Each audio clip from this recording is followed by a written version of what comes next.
Once you have downloaded the Calallen ISD app, go ahead and tap that to open it up.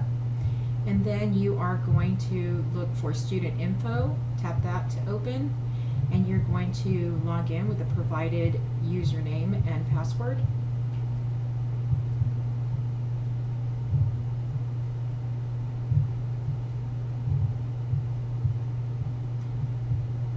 Once logged in, it will ask you about notifications and which ones you want sent or pushed out to your phone.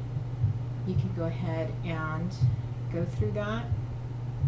Tap on Edit Delivery Preferences.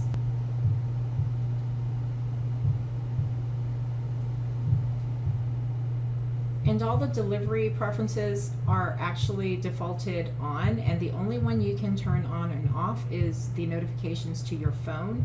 So if you do not want any of these on, you would tap on that first icon and then turn it off from there.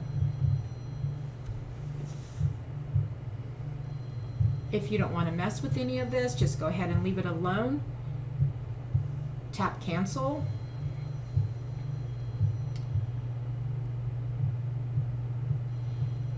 And then once you see your students there, you are logged in.